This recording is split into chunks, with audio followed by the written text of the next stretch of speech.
this edition of Sightings. On a stormy night over New Mexico, the crew of America West Flight 564 saw something in the air that shocked them. When there's lightning, you can see a dark object, and it was pretty eerie looking. Sightings has the incredible, untold story of a UFO encounter at 30,000 feet. Was it the mysterious lady in black that saved Bob Davidson's life on that lonely stretch of Indiana highway? Or was it fate? I don't know what happened here, but it definitely was a miracle. This man has created a computer program that just might make him the Nostradamus of our age. I predict the most novel event in the history of the world, 2012. And don't try telling Colin Andrews that crop circles are a hoax. He knows better.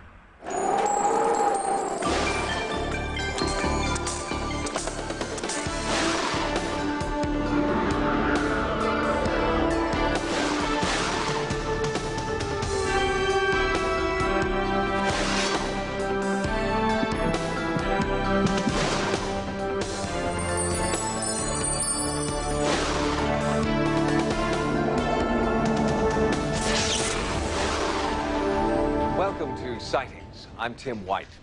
A declassified United States Air Force Security Service document contains a chilling statement.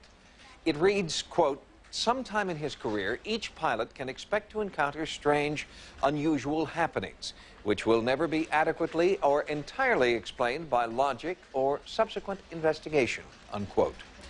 It's a public declaration of something many pilots have privately known for years.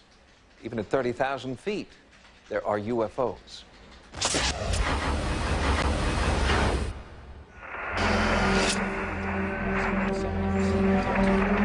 Recently, Sightings was contacted by two air traffic controllers, each describing the same disturbing incident in the skies above New Mexico on the night of May 26, 1995.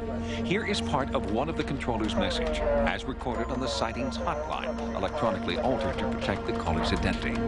I work as an air traffic controller, and a pilot of America West Airlines had seen an object between 300 and 400 feet long.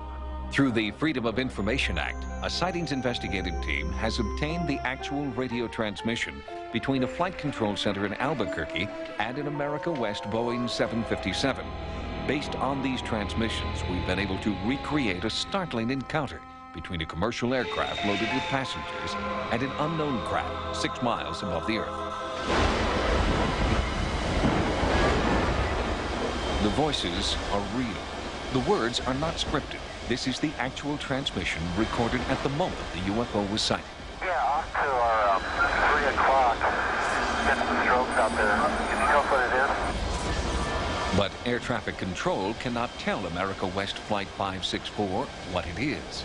The object is not on radar. The tone of the radio communication begins to change. There's nothing on the radar on that object that's up in the air. It's up in the air?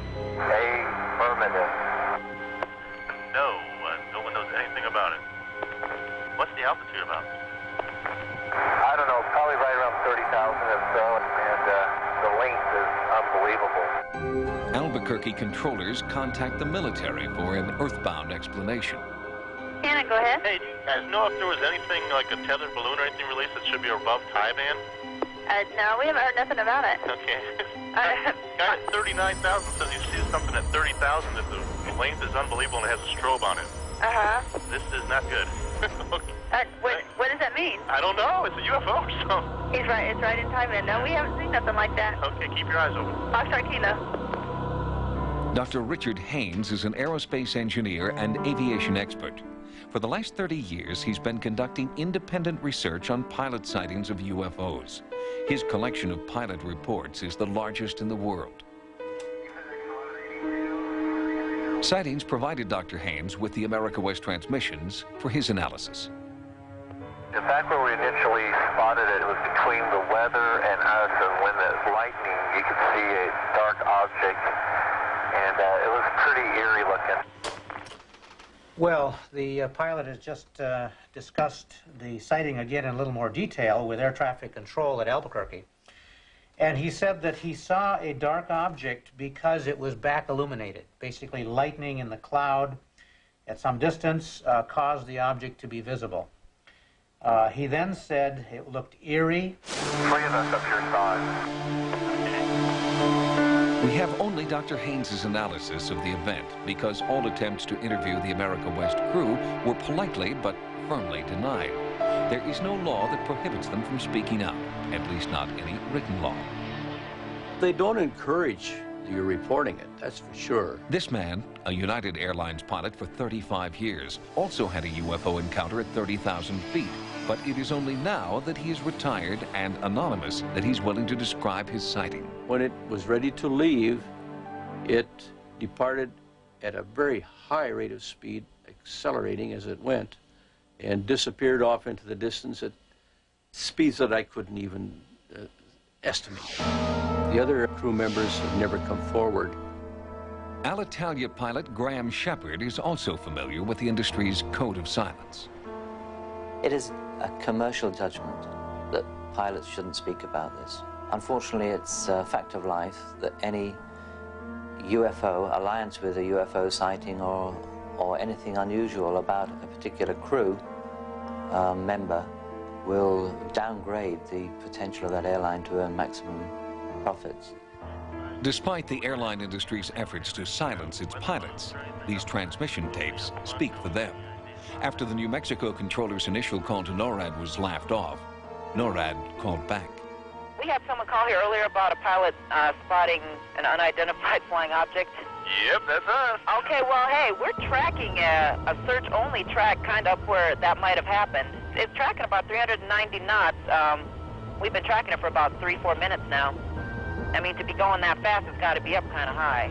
Yeah, you got no code on it, huh? Nope, it's search-only. It seems that the radar controller was tracking an object, an unknown, that wasn't transponding. And by law, any craft in controlled airspace must have a transponder. But it's very interesting that ultimately it was seen by the radar controller. This is an historic UFO event. Audio tape confirms that 3 highly trained commercial pilots witnessed an enormous UFO, a UFO confirmed on radar by NORAD Air Defense Command. This is one encounter that cannot be dismissed as a hallucination or a hoax. Something was up there. Are we prepared for its return? I've listened to the American West tape, and my opinion is that it's absolutely authentic. If handled correctly, this tape could be something of a breakthrough. First time in 15 years I've ever seen anything like it. In Mexico City, a 5-year-long flap of UFO activity has commercial pilots running scared.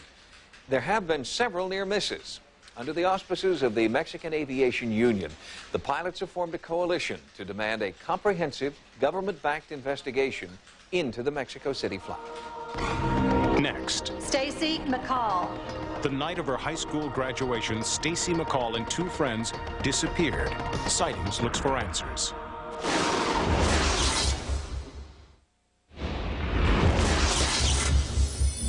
In 1992, 3 women in Springfield, Missouri vanished into thin air. Nearly every high-profile psychic detective in America offered tantalizing clues about the trio's whereabouts, but the case is still unsolved. Now, Sightings correspondent Carla Wohl accompanies world-renowned psychic Dorothy Allison to the scene of the crime to search for one missing link.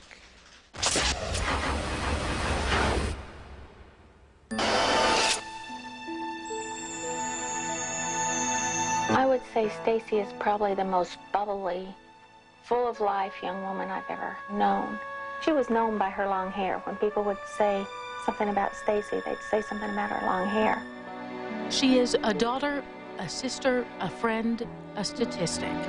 When Tracy McCall vanished from her hometown of Springfield, Missouri, her family tried to come up with a reason why this vivacious teenager would run away, because the alternative was too frightening to contemplate. Would this be the last picture of Stacy in the family album? This, her last appearance on home video? Stacy Kathleen McCall. When I graduated, I had 2 of my classmates get killed in car wrecks that night. And I remember sitting there thinking, I wonder how many of these young people will not be here tomorrow, not thinking it would ever be happening to me, you know? What happened to Stacy McCall also happened to her friend Susie Streeter and Susie's mother Cheryl. It's a mystery that haunts their families, their friends, and Sergeant David Smith of the Springfield Police Department. For 3 years, they've searched for these 3 women ever since graduation night, 1992. We've probably followed up somewhere around 4,000 leads. We've got about 14,000 pages of reports. We've talked to dozens and dozens of people. We've conducted around 200 formal interviews, and we're still no closer today than we were when this happened. It would have been quite different if not for a simple change of plans. After the graduation ceremony, Stacy was supposed to join a group of friends for an all-night party in nearby Branson, Missouri. But Stacy decided to stay in town and spend the night at Susie's house. The next day, when Stacy's family tried to get in touch with her, there was no answer. The Springfield police were called to the Streeter house, to the scene of the most baffling crime in the history of this small Midwestern town. When you first showed up at the Streeter house, describe for me what you saw at the crime scene. All 3 cars were there at the house, those owned by Susie, Stacy, and Cheryl. When we went into the house, there were 3 purses that were owned by those 3 people. The beds were unmade, as if they'd slept in them. The television set was still on. A Venetian blind was open as if someone had taken a look outside. The front door was unlocked. The porch light had been broken. The fact that Cheryl, a notorious chain smoker, had left her cigarettes behind indicated to police the possibility of foul play. While search crews combed the area, Stacy's parents made this televised plea. Stacy, call home. Call home and let us know that you're okay. But Stacy never called. The case remains wide open. Sergeant, isn't that odd for 3 people to be missing and there be no clues? It's very odd that 3 people would just vanish and we don't have a lead to follow that would lead us in the direction that we need to go. Enter Dorothy Allison, who agrees to step into a case that has stumped several other psychic detectives. Dorothy is undaunted by the fact that so many people believe this case is unsolvable. What kind of things are you hoping that Dorothy will be able to come up with? The most important thing would be to find where Stacy is. If she's alive, where she is. If she's not alive, then we need to be able to put it to rest, so I need to find her remains. Hi there, Sergeant. I'm Dorothy Allison. Dorothy's psychic impressions in this case come quickly. Before her arrival, she had envisioned many undisclosed details about the case and provides Sergeant Smith with a specific list of clues. The news is not good. These are the things that people see when they're in a car. They're wondering where they're going before they reach their awful destination, where they are murdered, because I believe they're murdered. I do not believe they're alive. Dorothy has made just one request of the McCall family. Dorothy, you asked for something of Stacy's, and the family has given me her keys. Very good. And also a ring.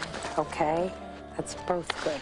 What will you use those for? I will hold them and try to get some feeling from her by holding it. After her initial visit to the Springfield Police Department, Dorothy asked to be escorted to the scene of the crime. From here, she begins to look for the locations and landmarks on her list, hoping they'll lead her to the 3 missing women. Oh, I know they pass this way. Her psychic list is remarkably accurate. We pass a chemical plant, a trailer park, and a nightclub. But traveling to the gymnastics center where Stacy worked, Dorothy gets her strongest psychic feeling. This I use as my base as to where to look for them. And I would go and find a thick wooded area from here to find them. What in your tummy tells you that this is right? It's just a feeling. I wrote down all the clues that I could find. And every clue, one led into the other, as you noticed today. What Dorothy didn't know is that Sergeant Smith had only recently received a tip from a railroad engineer who'd spotted something suspicious in these nearby woods. Here thought he saw a gravesite, and I sent a couple of detectives out to look at it a couple days ago. Less than a quarter of a mile from the woods, Dorothy found the Ramada Inn she had written on her list. Right up there. Yes, so we're on the right track. There was also mention of a royal or theatrical name on the list. The road running along the wooded area Royal Drive. I also saw some old cars, which I see up on the hill there. I feel this is the exact road he took. And on this cold, rainy day, on the actual site where Sergeant Smith is due to search, Dorothy becomes adamant. I really feel this place should be searched. I really do. The search turns up nothing, but this does not deter Dorothy. She knows this site is significant and believes more of her psychic clues need to be followed up. I was a little shocked to see some names and things that I recognized. Probably the police are going to take their own time and check out everything one item at a time. In the meantime, the McCalls have begun a support group called One Missing Link, dedicated to helping others who have missing loved ones. It's their way of making something positive out of a tragic situation. A life with a beginning, a middle, but no end. As a mother, I need to find out where my daughter is. We're a very close family, and this is like leaving a big, empty hole right in the middle of our life. Since Janice and Stu McCall founded One Missing Link, they have helped more than 26 families deal with the disappearance of an older child. One Missing Link is located in Springfield, Missouri. Next, the Chinese government plan to capture Bigfoot. And traveling to the stars at warp speed may be closer than you think.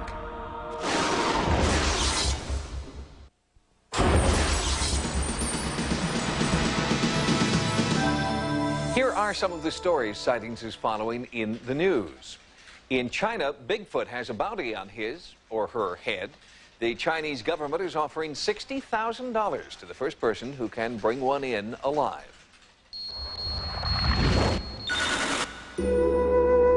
In China, the largest scientific expedition ever mounted to search for Bigfoot has been called to a halt after only 2 months. According to researchers, no significant signs of the elusive creature known as Shay Ren have been found.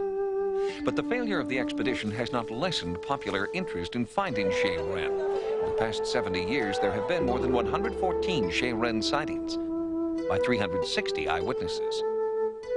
Although researchers downplay its significance, the official expedition did turn up hair samples of unknown origin in the Shandong Forest Reserve in central China. Bolstered by this tantalizing finding, the park is keeping independent Shay Ren research alive by offering a monetary incentive to would-be Bigfoot hunters. It's a bounty, the equivalent of $60,000 if you bring one in alive, $6,000 dead, or even $1,200 for authenticated droppings.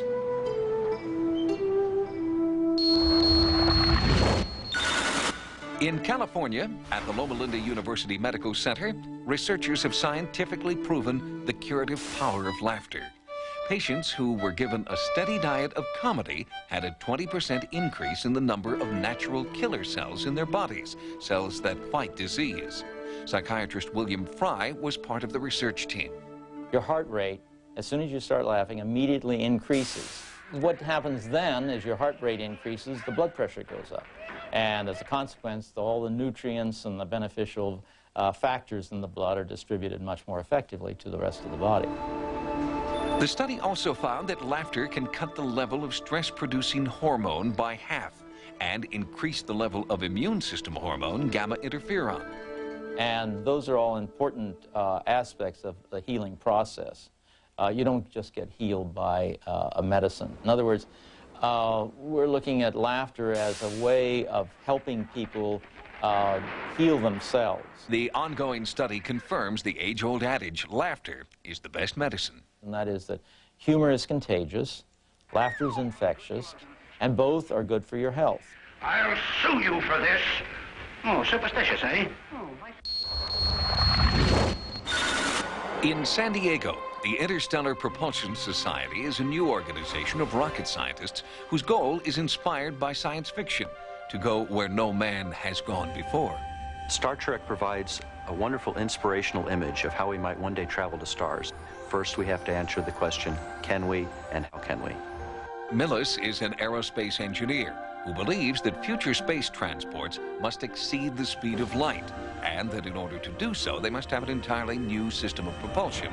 Our most advanced rocket today It would take 900 years just to reach the nearest star, with a fuel tank the size of 10 rail cars.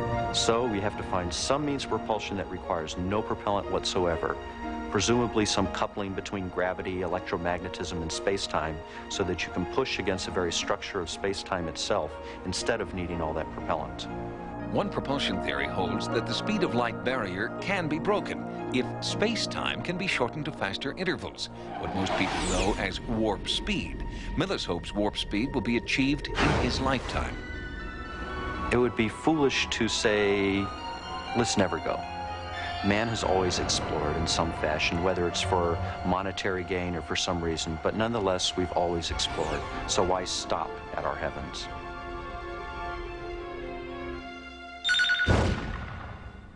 We'll have more stories from the news next time. Now, here's what's coming up on Sightings. To this day, no one has been able to explain the mysterious woman in black who saved Bob Davidson's life 15 years ago. It's an outright miracle. Later, why all crop circles can't be explained as hoaxes.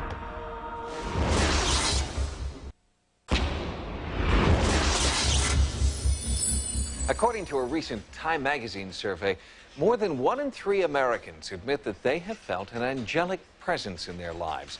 It's most often described as a feeling or private vision of a brilliant, loving being. Rarely do these angels take on a solid form that can be seen by others, but when they do, as was the case for Bob Davidson, miracles very often follow.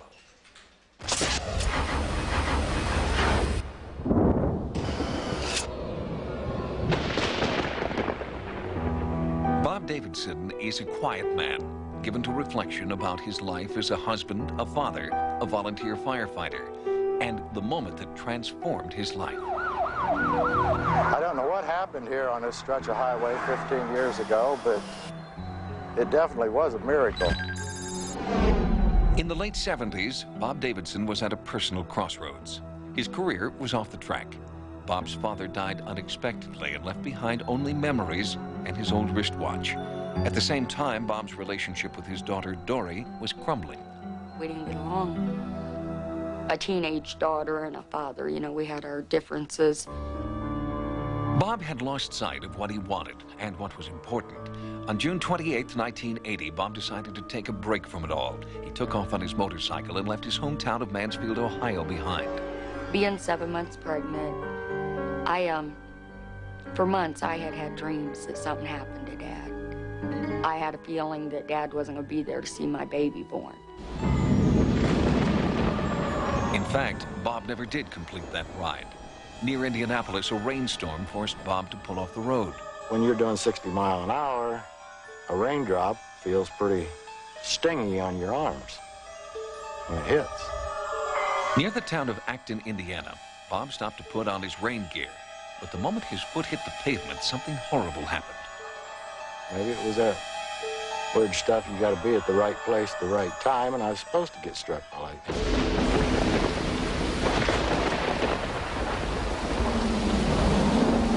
In a single instant, more than 1 million volts of electricity coursed through Bob's body.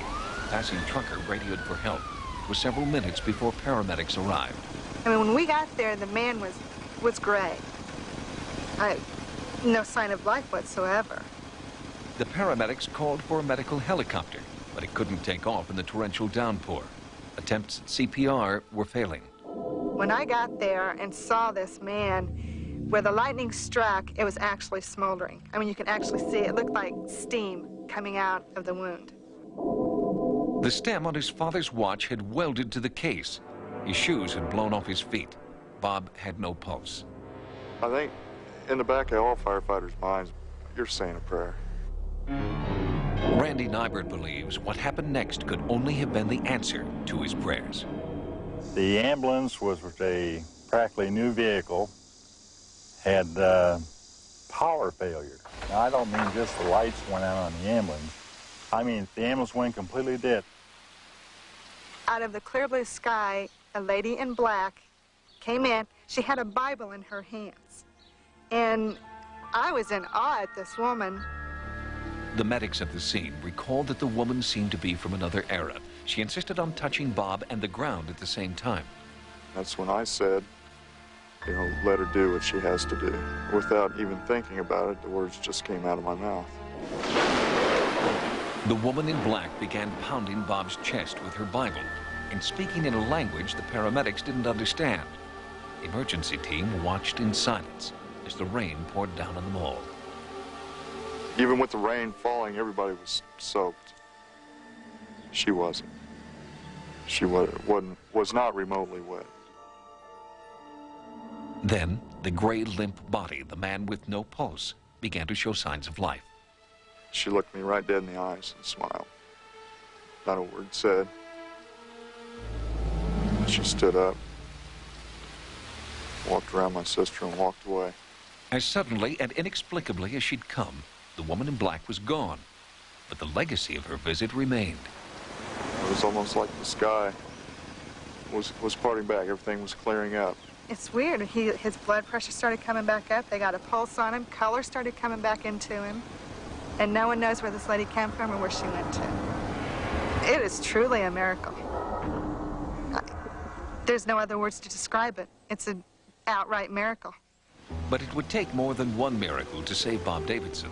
He was in deep shock. They didn't think he was going to make it through the first night, and then every day after that he made it, it was, you know, wow, this guy's still hanging on. He was in a coma for 7 weeks, and it was during that time Bob believes he met his father. I can still see him sitting under this tree, and it's the most beautiful place that you've ever seen. I have never seen any place like it on this earth. And that makes you stop and think, well, was he there with him when Dad was in the coma and wasn't really there himself? Evidently, it must have been heaven or something to that effect. I know if that's the place you go when you die, I want to go there. By all accounts, Bob Davidson should not be here right now. But he is. And the watch that his father left to him never stopped ticking. A reminder of the miracle that spared Bob's life and brought him back just in time to see his first grandchild born. I named the baby after Dad. He's named after his grandpa. But who was the mysterious woman in black? Sightings found a possible clue to her identity here at the Acton Heritage Museum. Acton, having been a spiritual center for many years, perhaps some of that has held over. What is now an empty field by a railroad crossing was once a religious retreat started by missionaries in 1859. It was a place for relaxation, worship, and reflection. It was a generation that believed in, maybe more than we do now, in the spiritual powers. But on a windy November day in 1905, a spark from the railroad ignited a terrible fire that destroyed Acton's spiritual center. The fire went so quickly that they didn't have any real opportunity to stop it, although they tried. Is there a connection between the woman in black and Acton's spiritual past? It's a question no one can answer, but consider this. Among the displays at the Acton Museum is a Bible and a turn-of-the-century dress identical to the one paramedics say an angel wore on June 28, 1980. I would just like to walk along with her and tell her how much I appreciate what she did in giving me a second chance on life. Bob Davidson wonders why he was visited by the mysterious stranger who seemed to save his life. Why was he spared when so many other innocent victims are left to die? It's a question he continues to try to answer every day. Next, is 2012 the end of time or a new beginning? The answer from prophets old and new. Ordinary space and time is going to disappear.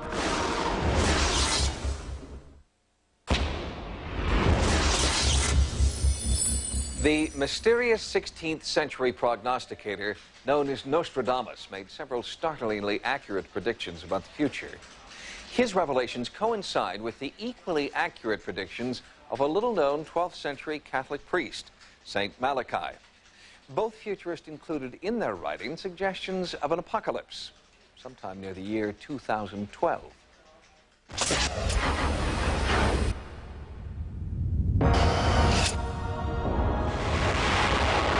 Fire, flood, war. plague, anarchy, the end of the world. These are the apocalyptic visions of history's prophets of doom. The most famous of these mystics is the 16th century French writer Michel Nostradamus. He made over 1,000 prophecies before his death in 1566. I believe the main reason why Nostradamus has been so popular is because he's been so successful. Nostradamus accurately predicted the rise of Hitler, World War II, and the stock market crash of 1929. But one dire prophecy remains unfulfilled. Nostradamus writes that the head of the church will be taken prisoner and his palace will go up in flames. Scholars have interpreted this to mean the dissolution of the Catholic Church. But Nostradamus was not the first seer to predict the end of the Pope and the Catholic Church. 400 years earlier, a little-known Irish priest named Malachi had an eerily similar vision. He was on a pilgrimage to Rome in 1138 AD, and as he came over the final hill and saw Rome, he fell into an ecstatic trance, and his scribe wrote down these 3 to 4 word Latin phrases that came in sequence, about 112 phrases. It was later understood that each phrase stood for every pope, the current pope that lived at his time, Sistolinus II, till the final pope of Doomsday. That is 112 references. We are down to 2 more in the list of St. Malachi before Doomsday. While Malachi was struck by ecstatic visions, Nostradamus claimed to see the future by staring into a chalice of water. Their methods differed, but the vision was the same. The end of the church would mean the end of the world, and the end of the world would come soon after the year 2000. It's a dire prediction and a date within our lifetime that has been embraced by modern-day mystics. I mean a great change. I don't mean the 5-cent cigar or Medicare reform. I mean ordinary space and time is going to disappear. Terence McKenna is an author and explorer who lives on the big island of Hawaii, where he awaits what he believes will be the end of the world as we know it. For McKenna and hundreds of people who have come to embrace his apocalyptic warning, the doomsday clock will run out on a very specific date. I predict the most novel event in the history of the world in 2012. And for a conservative mind, that might look like doomsday, but it isn't doomsday. It's simply that we are moving deeper and deeper into uncharted territory, novel territory, and that's frightening to some people and exhilarating to others. While McKenna's message is much like that of Malachi and Nostradamus, his medium is decidedly 21st century. McKenna's crystal ball is a personal computer running software of his own design called TimeWave Zero. I believe that we have in fact discovered the structure of time itself.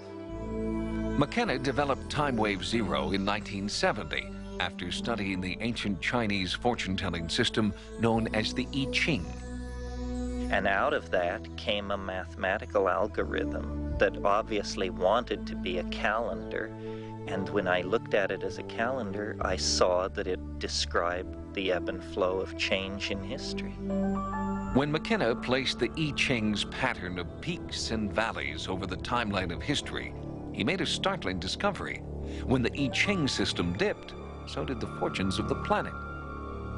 Here, 1356, the Black Death, a third of the population of Europe, dies. And here, the culmination of the Italian Renaissance in 1492 with the discovery of the New World. Over here, the American and the French Revolutions. Here's World War II, and here's us. Because his computer system provides a remarkably accurate picture of the past, McKenna is confident it will prove to be an accurate picture of the future as well.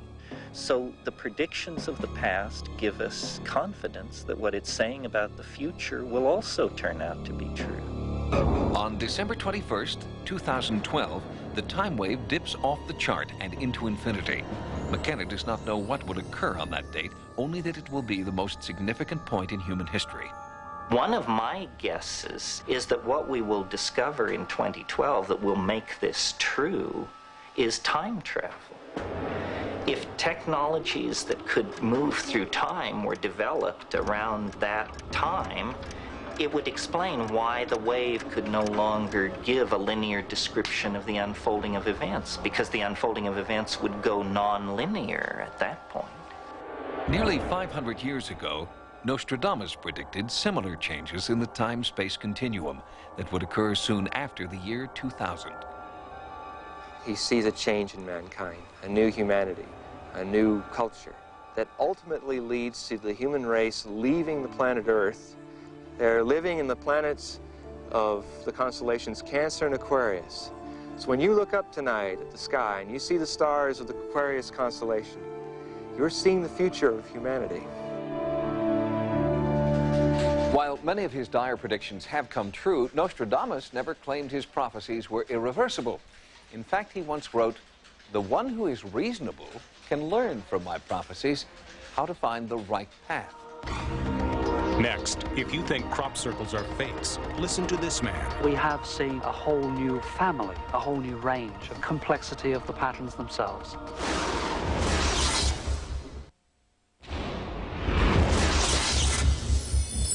Recent revelations that hundreds of English crop circles are the work of sophisticated hoaxers has damaged the reputation of dedicated researchers. But these seriologists are undaunted by the controversy. By studying the hoaxed crop circles, they've learned the tricks of the trade.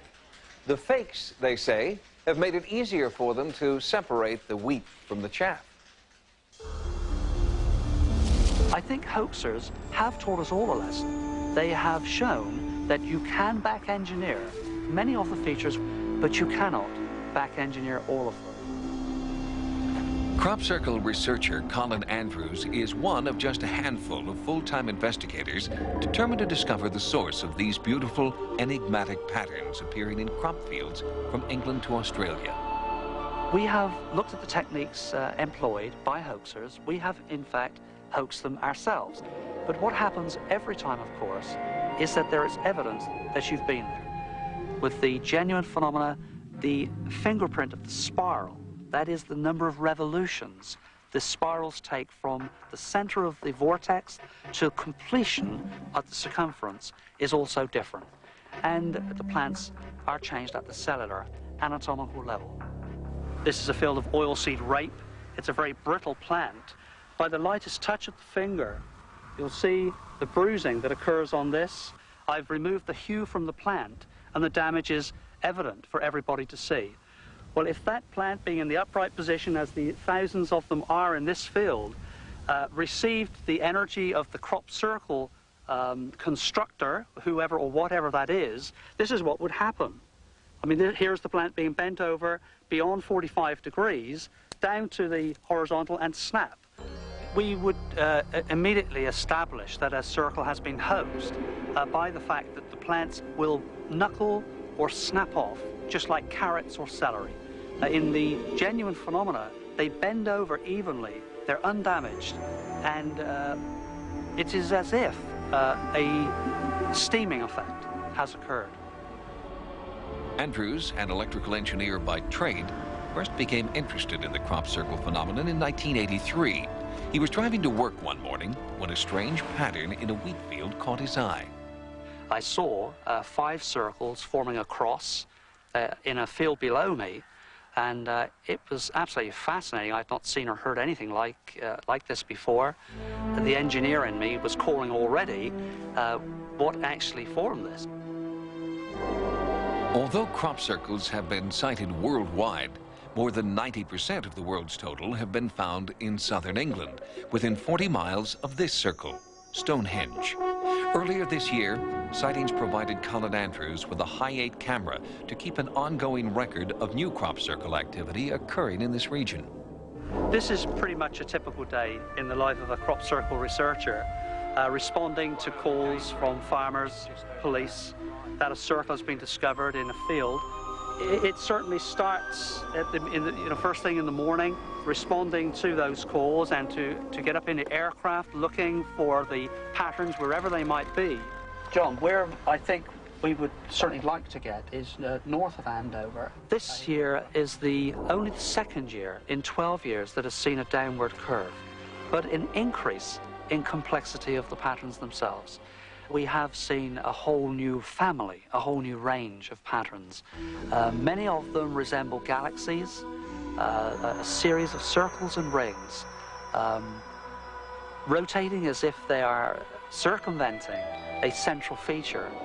As you tick off the list of possibilities, you get closer and closer to being obliged to consider that something external, something which is intelligent, is actually placing them there. Simply considering the possibility that crop circles are the result of non-human intervention has made Andrews and other Siriologists pariahs in the scientific community.